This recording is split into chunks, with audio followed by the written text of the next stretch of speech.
Welcome to the Indie Beacon Show, where readers can discover great new books by indie authors. Your hostess for today's show is Charlotte Canion. We do hope you enjoyed today's show. I'm your host, award-winning author, speaker, and actress Charlotte Canion. Today, our guest is Peggy Green-Ernst. Now, she is a former state of Texas commissioner and has a passion that she shares in her books. And once you get to know Peggy, you're going to love her energy. Peggy, welcome to the show. Hello, everyone. And thank you, Charlotte, for having me on your program today. I'm so excited about being here. Well, we're glad to have you. Now, before we get into your books, I would love for you to tell us a little bit about your family and some of your background. Wonderful.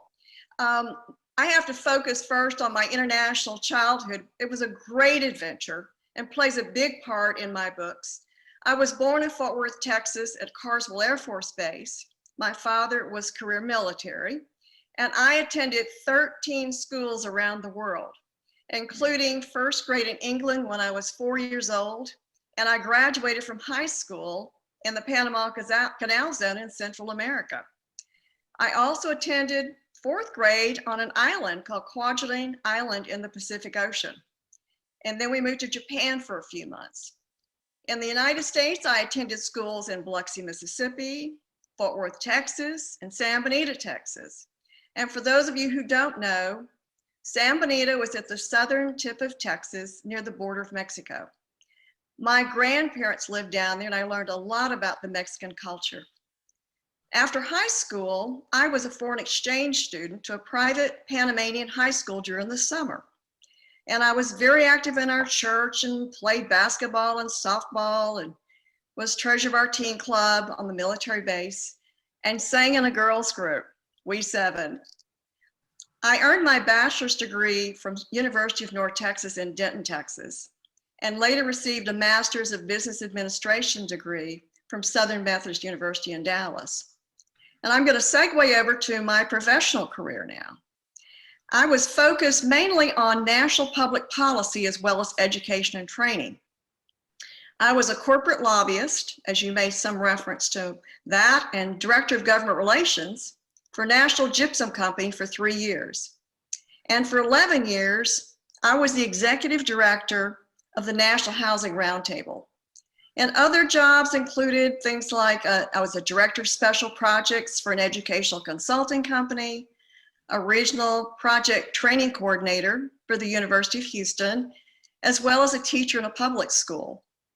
In addition, I like to build coalitions, and I've done that on the local, the national, and the state levels, including, and you may have heard of this, Charlotte, the multi-billion-dollar federal project called the Superconducting Super Collider, which was located in the Dallas, Texas area. I was later appointed by Texas Governor Ann Richards to serve as a state of Texas commissioner on the Texas National Research Laboratory Commission. And I also served in lots of other leadership positions on boards of directors for the Texas Association of Business, the YMCA, the Dallas Chamber of Commerce, Americans for Fair Taxation, and other organizations. And again, these experiences play a part in my books. You know, I told you you'd love her energy. I mean, the girl never sits still. That's for sure. Now, what got you into writing? How old were you when you decided that you were going to write your first book, or did you write stories first? Well, my first recollection of writing was when I worked for a few weeks in the governor's office in the Panama Canal Zone while his secretary was on vacation. I was 17 years old, and when I wasn't busy, I wrote some poetry. I remember hearing discussions about an important treaty being negotiated between the US and Panama to give the Canal Zone back to the Panamanian government. I thought it was a great idea. That was my first introduction to public policy, which later became my career. But back to writing, I continued that initially through my volunteer work as the editor of a newsletter for a mayoral campaign in Houston. And then later, I was paid to do these things when I was a corporate lobbyist, as mentioned earlier. I wrote public policy position papers, publications, press releases, and results of national studies, and many of these were sent to members of Congress and to the news media.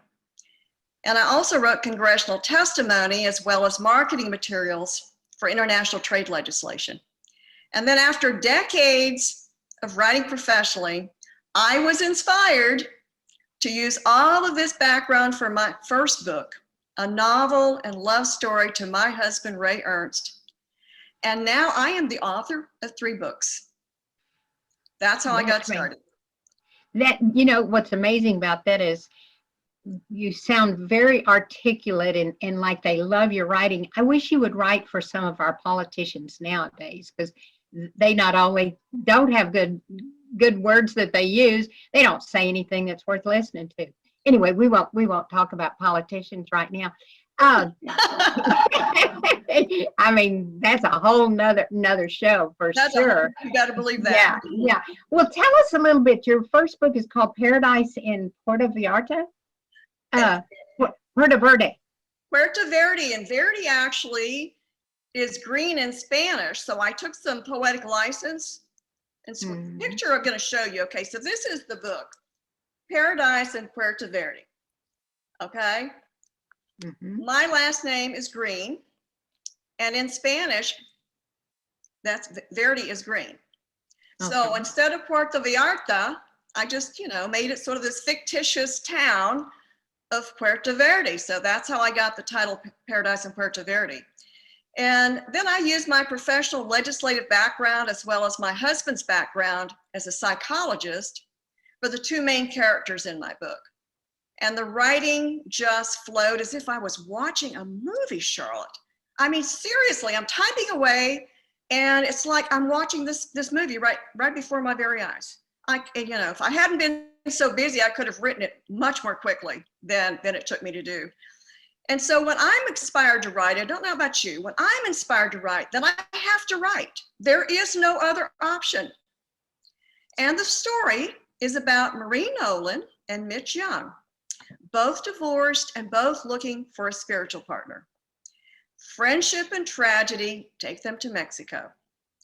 And of course, there's also a few true side stories in there which only my family and friends know.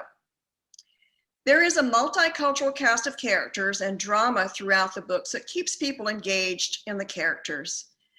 As I mentioned, the picture is of Puerto Vallarta, but I wanted to share with you that this is the most recent format of this book. I initially published this in 2003.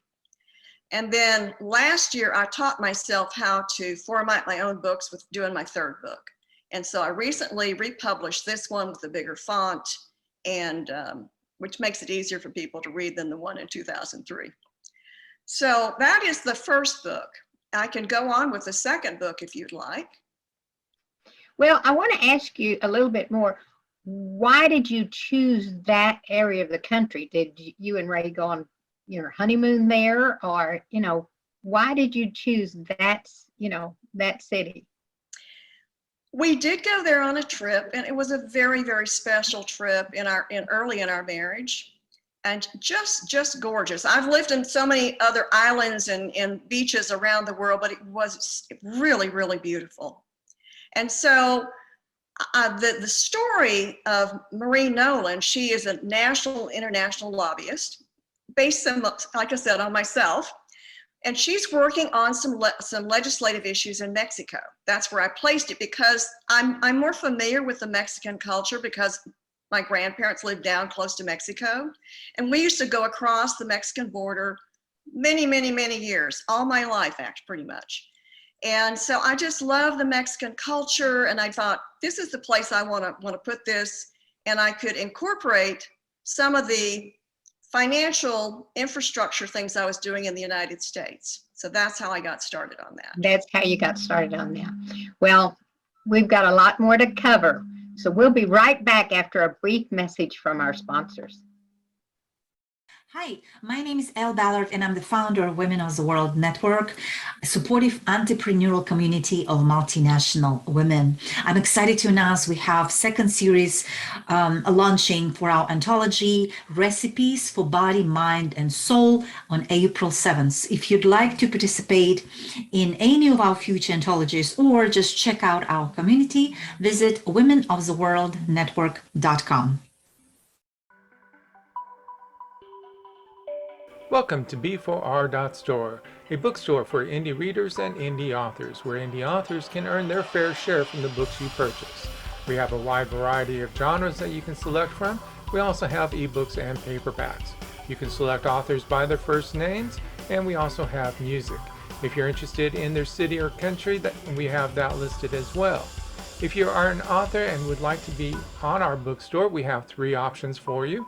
There is a small minimal charge, or you can join our organization at authorsmarketing.org and learn how to better market and sell yourself. That is B4R.store, a bookstore for indie readers and indie authors.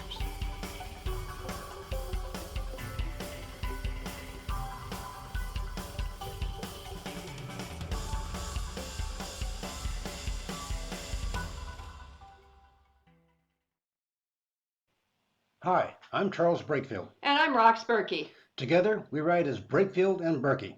Our techno thriller series is 12 books strong, with book 13, The Enigma Tracer, planned for 2022.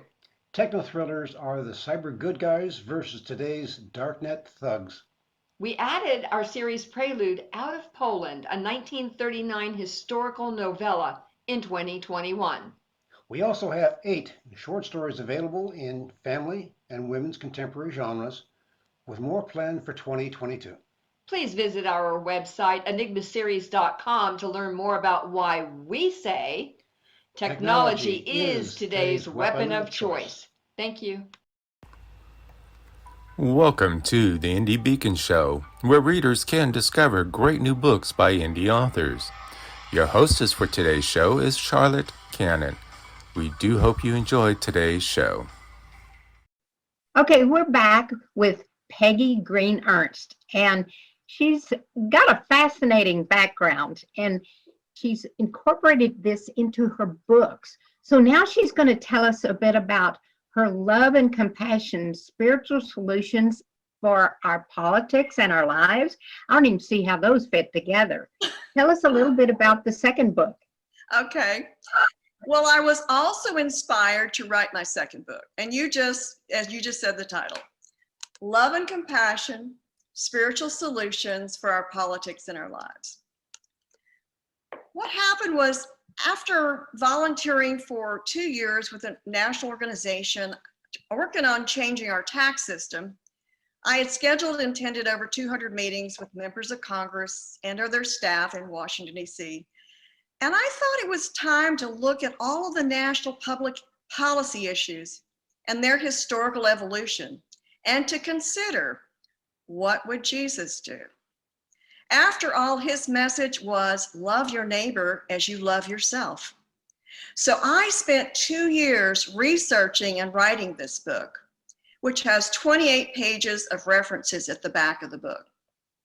And I've had great comments from people across the political spectrum about the book. The first chapter is entitled My Introduction to the World and Politics, and explains my international childhood and professional career in more depth.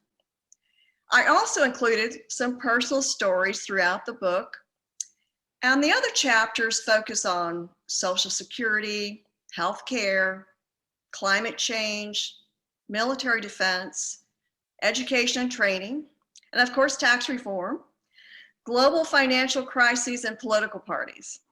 And at the end of most chapters is my commentary on what Jesus would do, which is back to the message of love your neighbor as yourself. And so that pretty much sums up the second book. So now, let me ask you something. When you wrote that book, did you put characters in it like you did in your Paradise? Now since this was a nonfiction book, the characters were real characters. I've got some stories about myself in there. Just a little technical one about me foreseeing the financial meltdown that was coming in 2008. I share that story. And I share a story about the cancer that my mother had. And so when I talk about healthcare, so I try to bring in some stories that relate to the topic. So it makes it a little bit more real for people as opposed to just cut and dry. This book was written for everyday Americans and not for experts or academics. And I'd hoped to explain it in an easy way. And that's what people have told me. The feedback I've gotten from people across the spectrum is that it really does lay it out there for everyone to understand.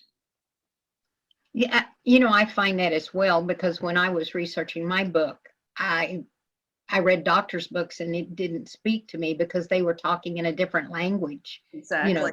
That they want to hear, how you walk the walk as, as a politician, or how you walk the walk as, as a dignitary. And I appreciate the fact that you've done that. Okay, now let's get on to your latest project, and it's called My Interview with Jesus. Now that's really interesting, and I was reading some of it, and you covered all kinds of things like the purpose of life, the soul's journey. But one that really intrigued me was light workers. Tell me a little bit about the light workers you talk about. Oh, that's a very interesting question. See, I believe that we all come here, we all have an internal spiritual light. And some of us understand that and express that more openly than perhaps others do. And so some people come here knowing what their purpose is in life, and that is to go around spreading light so that makes life easier for other people. We are in service to other people. We are in service to humanity. So that's why I believe that I am here. That's probably, Charlotte, why are you here? And others that are involved in this program are here. We are here to bring our society forward together and try to unite people. And we do that with the love that we've been taught through Jesus's message. And so that's when I think about light workers. I think it's just recognizing the spiritual light inside and trying to share that with other people and show them the way. So that's what you're calling your light workers. Okay, what triggered you to write this book? How did you get started on it? There had to have been an episode or something in your life that, actually, said, oh, I'm going to talk to Jesus, and he's going to, I'm going to interview him just like I'm interviewing you. Okay. Well, I explain in the preface of my book about how I was inspired by the movie and song I Can Only Imagine, which my husband and I watched it a month earlier. And then I kept waking up with the lyrics. I can only imagine, this song going on in my head for several mornings in a row. Now, as the saying goes, I have been down this road before. It's like someone is tapping on my shoulder, and if I don't listen, the tapping comes more often. So I finally sat down and wrote a letter to the editor, which was published 1 month later by the Dallas Morning News. Then I wondered, how can I understand all of the turmoil that America was going through in 2020? And once again, I wrote another book, except this time it was more spiritual and personal book about what would Jesus do. The format for the book was, as you mentioned, an interview with Jesus, which was actually what I thought Jesus would say in an interview. I think this book would appeal to an audience who has questions about our internal spiritual light, our soul's journey, and our ego, as well as our guardian angels. And again, I included some personal stories in there, and especially about our guardian angels. In addition, the book focuses on the dynamics in 2020 of the global pandemic, the failing economy, and protests for social justice and racial inequality. And once again, I also explore some public policy issues, such as full employment continuum, including skills training when people lose their jobs, and work-life balance issues, which a lot of people struggle with. I also highlight vocational certification programs, which I believe we need to focus on in high school, and I am in the process of building a coalition on this issue. As I state throughout the book, and I'm going to quote myself here, I am hopeful for an America which sees the humanity in every person, treats the earth like a gift from God, and accepts all of God's children as equals. And so, Charlotte, that's the overview of my books. I love that statement. That ought to be the title of the book.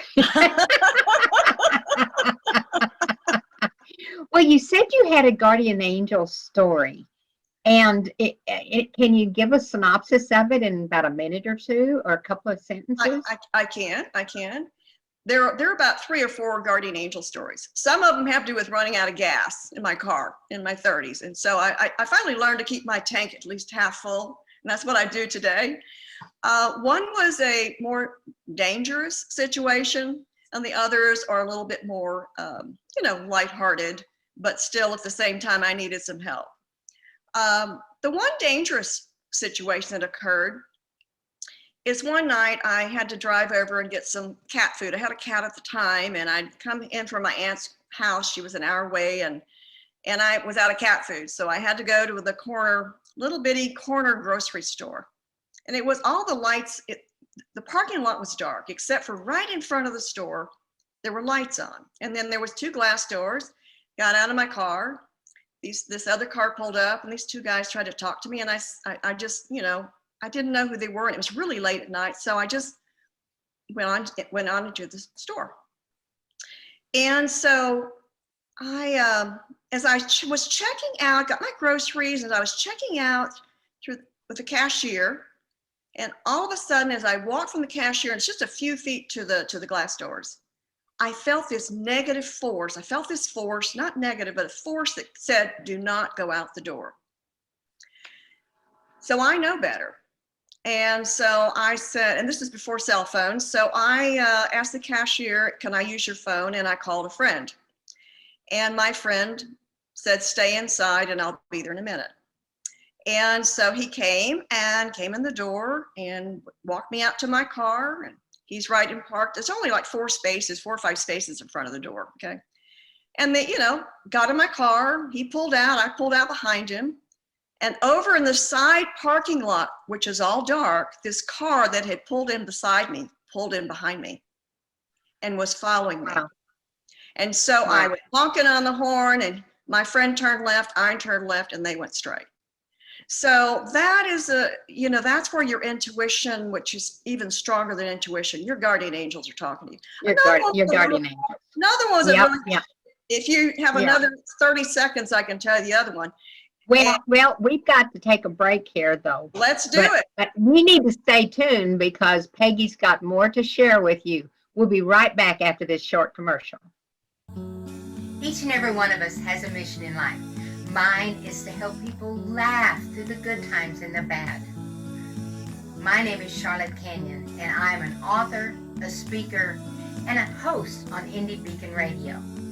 If you need me to speak at an event or autograph my book, you can contact me at charlotte@charlottecanion.com. Thank you, and have a blessed day.